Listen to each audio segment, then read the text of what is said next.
Still on the search of that one true love? On the limbo in this crazy world of dating, marriage, relationships? Well, listen to the Golden State Media Concepts Relationship Podcast, your one-stop podcast for everything about relationships.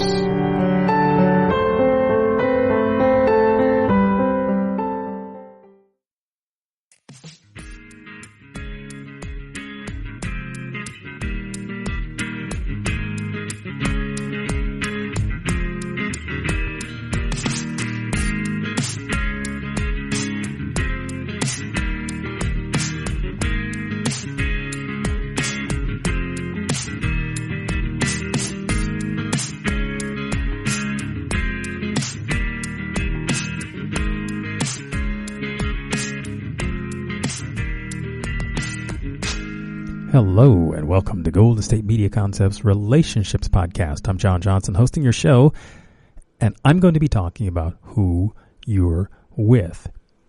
Now, there's that magical thing called chemistry, and for all its things that it makes happen in the world, that chemistry, that thing that we just don't know how to describe sometimes, it just is.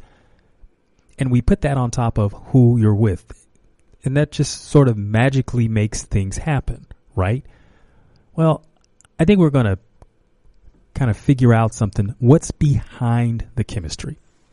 Is it just magical things that are happening? Well, no. The reason you are with the particular individual that you are with it's very layered. Understand this. I talk a lot about when you are communicating with someone, there are ways that we can talk to them that get them to share a little bit more about themselves and that they may not have, say, maybe felt comfortable sharing. And talk about you taking the lead and sharing that back and forth. You can learn a lot about. So there are all kinds of techniques for learning about a person.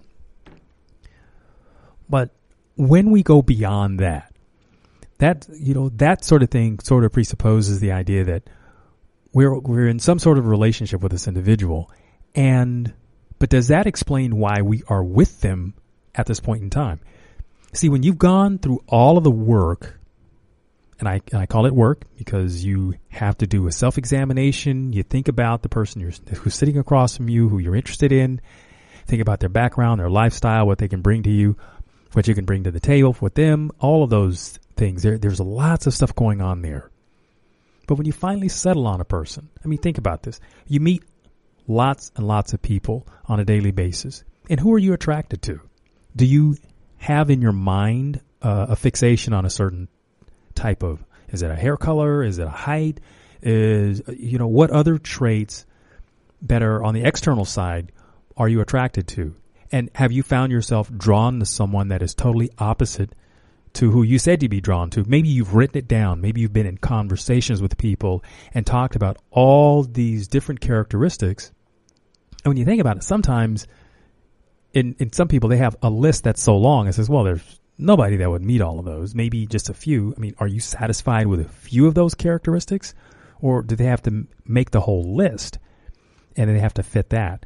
Well, there's lots of things that go into who we are with, ultimately. I think a lot of it is trial and error. We learn things about ourselves when we're in combination with specific individuals that teach us about, wow, what's really compatible. And then we have in our minds sometimes this way of which relationships are supposed to operate. And there's lots of models out there that we use. It could be your parents. It could be a relative that seems to have fun with their significant other all the time. It could be someone else you grew up admiring, maybe the pastor in the church or maybe a group leader, someone who you thought really had a great relationship and you wanted to have that for yourself. And it could even be that the kind of person that they were with, maybe their physical features, you would be attracted to that just because you saw something working so well. But when you tried that out for yourself, maybe there were a few pieces that didn't work. Was it the individual? Was it the perception you had in your head? but ultimately you ended up with someone. And why are you with them? I think this is a question that we often find ourselves asking, but what's one of the times when this comes up? I think it happens when we're feeling really in love, deeply in love with this person. It could be a birthday. We want to celebrate their birthday. It could be Valentine's Day for a lot of people. And the other time when we wonder why we're with this person, it could be when you have a really big disagreement. And you're starting to wonder, why am I with this person? Having a disagreement doesn't mean that you want to break up. But I think you sometimes wonder about how did whatever perception they have regarding the disagreement, how did they come up with their way of thinking and it sort of skip past you and you not know? Because one of the things I think we pride ourselves is in knowing our significant other, kind of having an idea of what they think when they think. I mean, especially if we want to feel like we're really engaged in the relationship. And as it is, relationships being what they are, obviously it's give and take. You know, they have to invest in you, you invest in them. But that's something you take pride in. And when something comes out of the blue and it's like, wow, I didn't see that coming, how does that make you feel? Well, it might be a little unsettling, but thinking about who you're with, why you're attracted to this person, all of those things come back up to the surface. So what I'm going to do is I'm going to explore some of those things. And aside from the fact that you have an attraction to the person, and even if it's the height, the eye color, the hair color, all of these other things that are more on the external side, who you're with oftentimes is a reflection of not only your needs, because we already know about the attraction, but not only your needs, but the other person also has some of the same traits as yourself in terms, meaning that they have their needs, they have their preferences in terms of attraction, and the fact that you two find each other and then strike an agreement to be in relationship, that's a magnificent thing. And I think you want to learn to celebrate that. As much as we have holidays that remind us that we're in love, and to give gifts like, say, Christmas and Valentine's Day and birthdays, those kinds of and Mother's Day and Father's Day, all of these days that get us to think about our significant other. But underneath all of that, there are reasons that sometimes they seem buried, but they are as much a part of our everyday existence as a day in the calendar. It's there. It exists. And being cognizant of that, I think, helps you not only reinforce the value in your relationship, but it also makes you seem more appreciative to your significant other. And you can speak to that in sharing that with them as to why they're important. You know, there are those of us who might be a little tongue-tied in sharing our feelings and our emotions. And guys get the rap of not being very emotional because they don't share their feelings. Because guys typically, and I say this in a general sense, it's not universal, but guys typically get the label of being very compartmental and not wanting to share their feelings because it's not a masculine thing to do. And I am very much of the school of treating people like they're individuals, because I think you can really find that a guy will share his feelings and his emotions, and which obviously is a very vulnerable thing. And we talk about guys not being vulnerable. Again, we can work around all of these things. I think the moments that happen when guys are really vulnerable like that, and it's not just when they have a need for sex. I know there's a lot that's put on that particular aspect of a relationship for guys. But I think the emotional part really has to do with their own investment in the fact that they love their partners, the fact that they want to be pleasing to their partners, the fact that they want to be respected. And they make a huge investment in and of themselves for this reason. And I'm saying that to the women who are listening, and I will speak to the guys about this very same topic when I come back from the break. Stay tuned. The GSMC Sex Podcast is a show that examines all aspects of sexuality, from physical to emotional to spiritual. Join our hosts as they discuss age-old questions, common misconceptions, and the latest topics surrounding sex. They'll tackle topics about sexuality from the complicated to the hilarious and everything in between. GSMC Sex Podcast is your show for all of your questions about sex, even some you might not have thought of yet. Download the GSMC Sex Podcast on iTunes, Stitcher, SoundCloud, Google Play, or anywhere you can find podcasts. Just type GSMC in the search bar.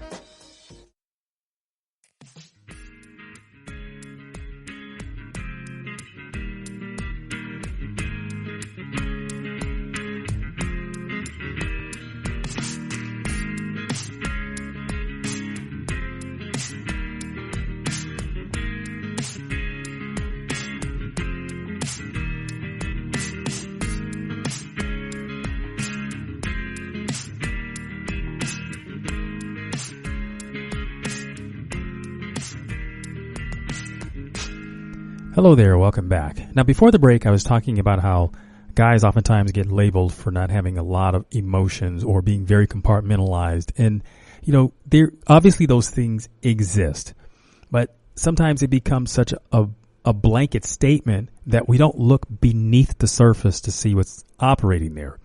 And when it comes to the emotional thing, guys have a veneer.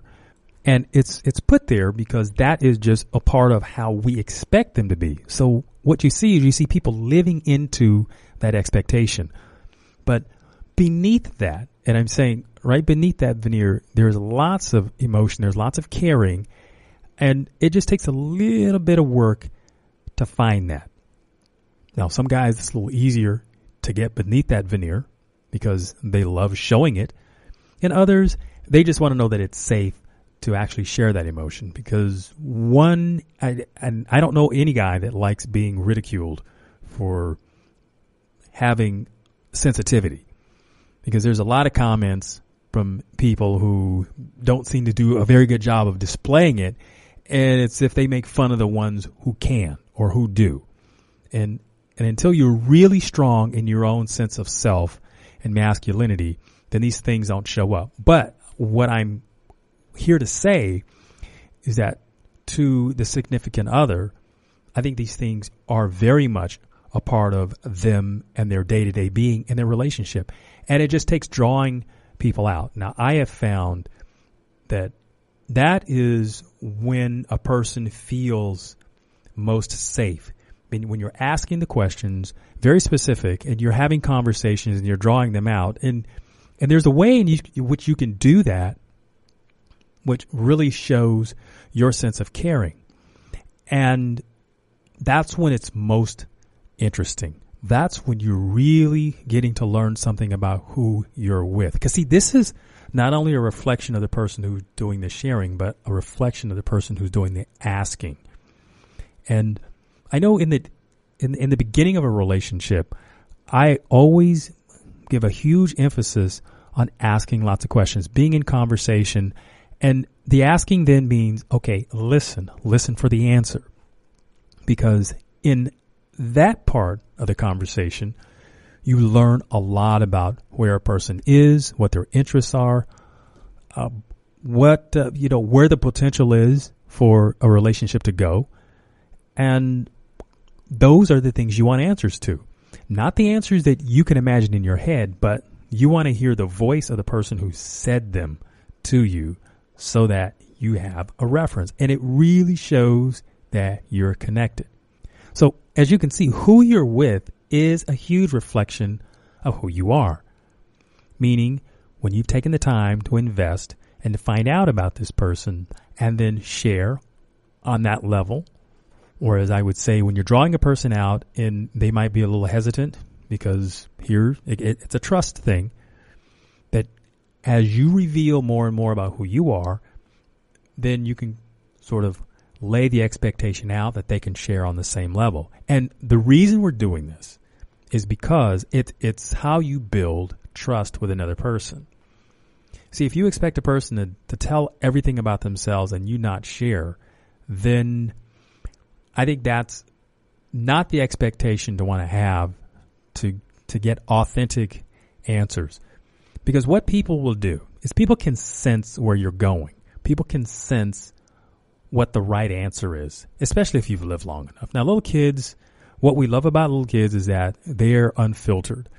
But when you get older in life, because you've had your bumps and bruises, you learn what to say yes to and how to respond to things. That's part of your survival mechanism. And when it comes to the relationship thing, we all have a sense of we want to be on we want to look our best. So, yes, people tend to create answers, or sometimes they even create the illusion of who they are because of they want to be accepted. And this is huge, because what exists behind that desire to be accepted is the fear of rejection.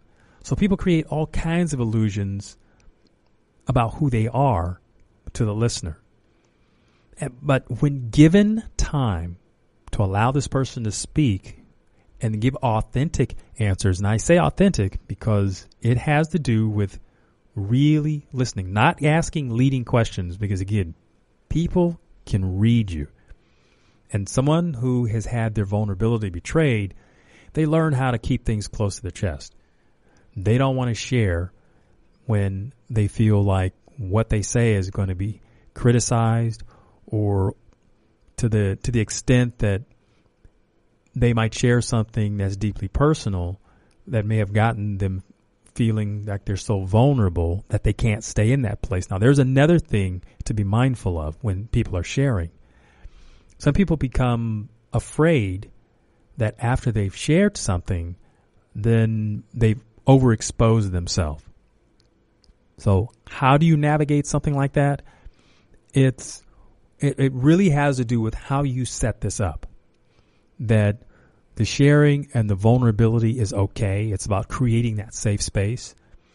And I think when you reciprocate, then you create that safe space. You create a pact with that individual. I think you should speak to that specifically about the vulnerability that you're sharing. That, wow, I've not had the ability to do this with a lot of people, and I'm glad that I have the opportunity to do this with you. It feels great. I feel closer to you. These are the kind of things that help people open up. And remember, it's bilateral, meaning they do it, you do it. And when you've done that for a while, then, you start creating a new normal, and you create your closeness.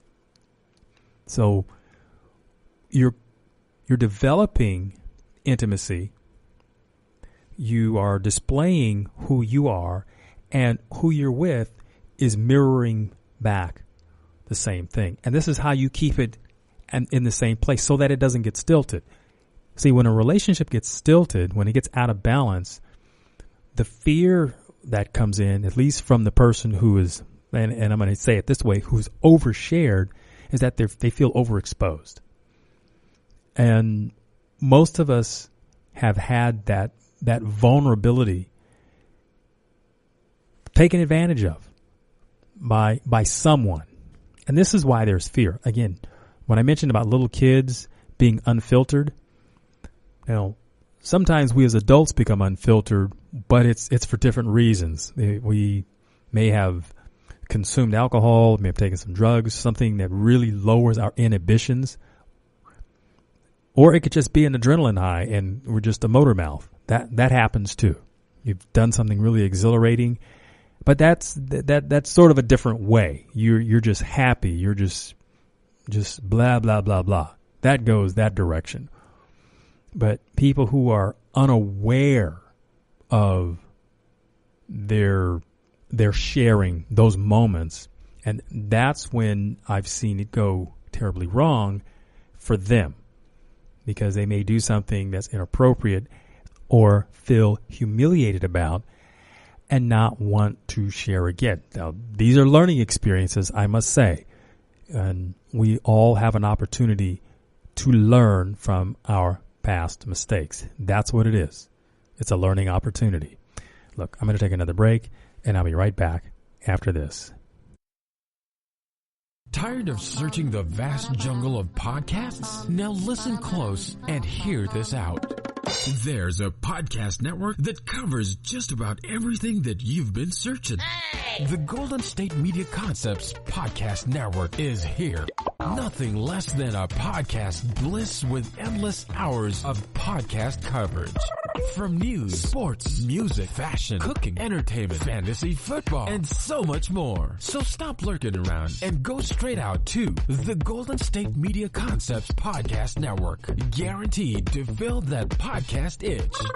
Whatever it may be. Visit us at www.gsmcpodcast.com. Follow us on Facebook and Twitter, and download us on iTunes, SoundCloud, and Google Play.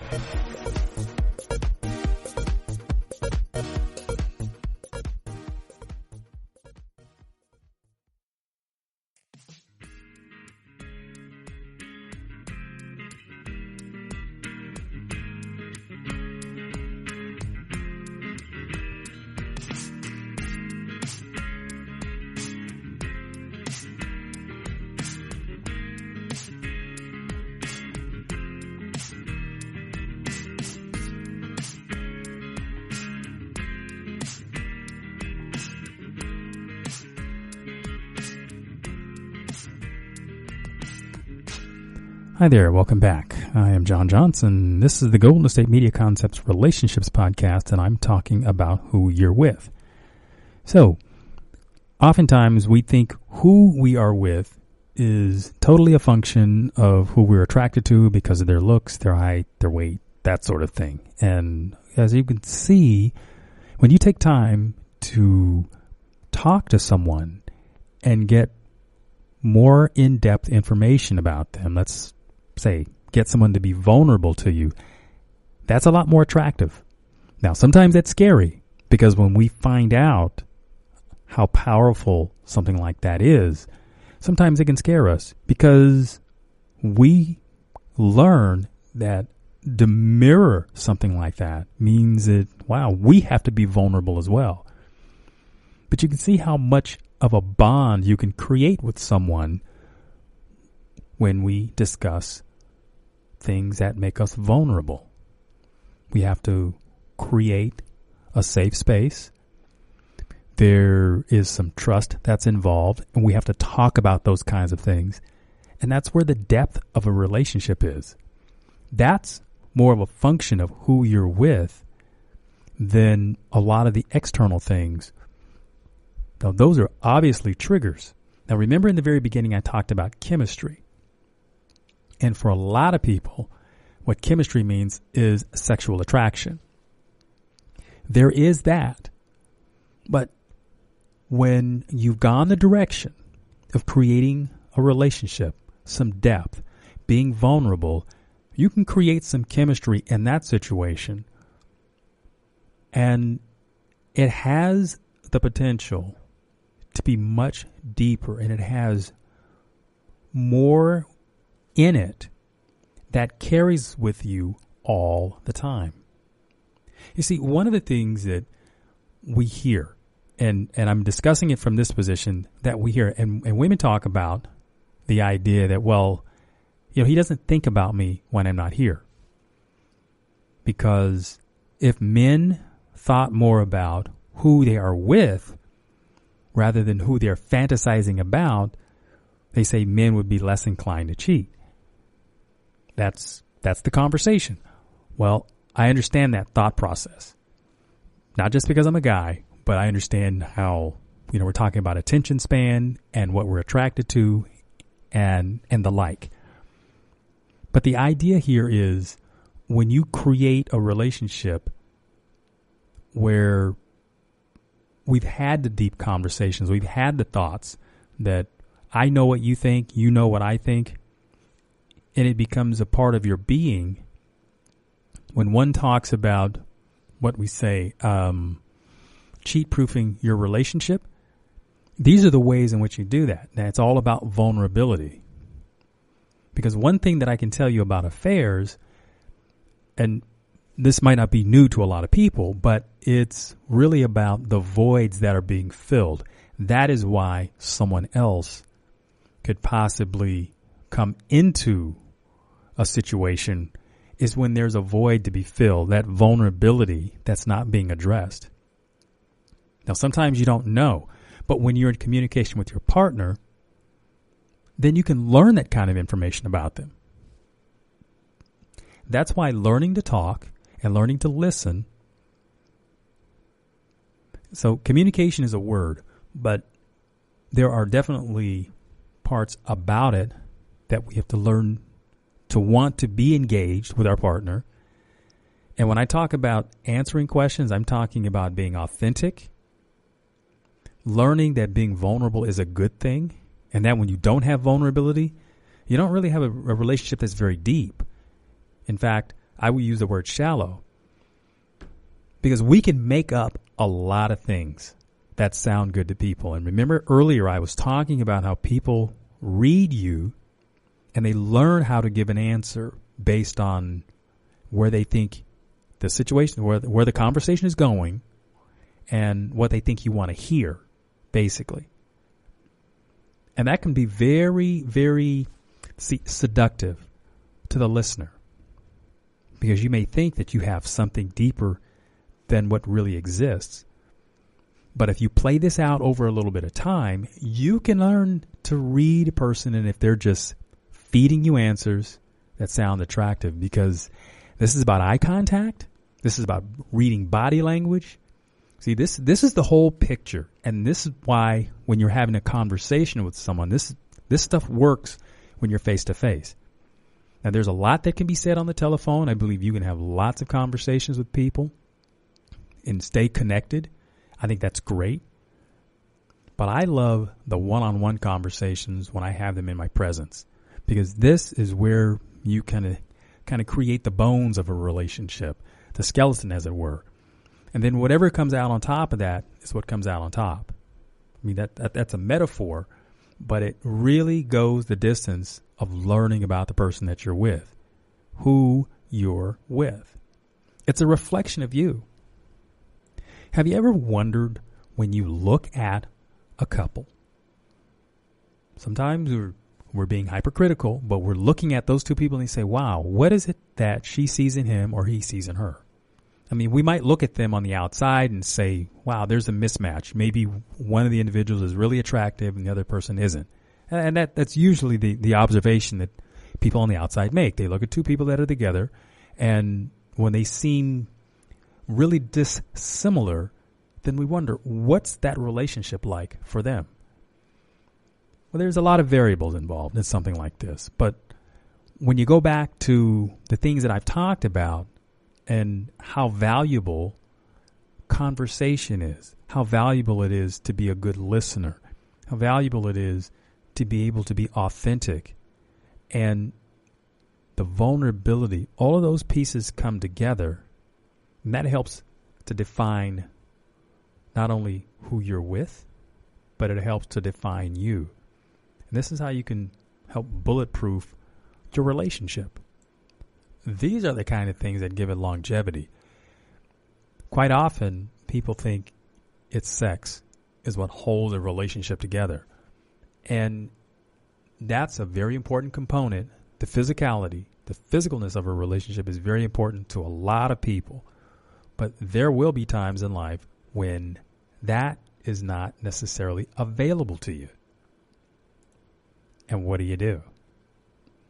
You could still learn to love your partner in all of these other ways. And even if it comes down to, say, maybe reminiscing about how you two got together and some of the conversations you've had, that can be a real romantic moment. So then when you give the candy or the flowers or the card, and I mean both ways. Guys can give their candy, card, and flowers to their girlfriends just as much as women can do that for their boyfriends. Guys do appreciate being acknowledged for the contribution they make in the relationship, and I mean in a real significant, meaningful way. Because we do take pride in who we're with. We take pride in you.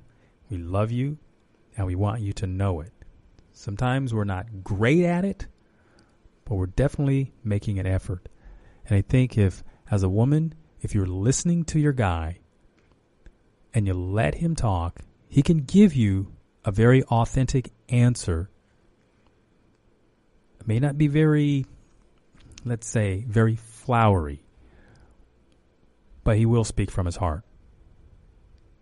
Who you're with. I'm John Johnson. This is the Golden State Media Concepts Relationships Podcast. Thank you for listening. You've been listening to the Golden State Media Concepts Relationship Podcast, part of the Golden State Media Concepts Podcast Network. You can find this show and others like it at www.gsmcpodcast.com. Download our podcast on iTunes, Stitcher, SoundCloud, and Google Play. Just type in GSMC to find all the shows from the Golden State Media Concepts Podcast Network, from movies to music, from sports to entertainment, and even weird news. You can also follow us on Twitter and on Facebook. Thank you, and we hope you have enjoyed today's program.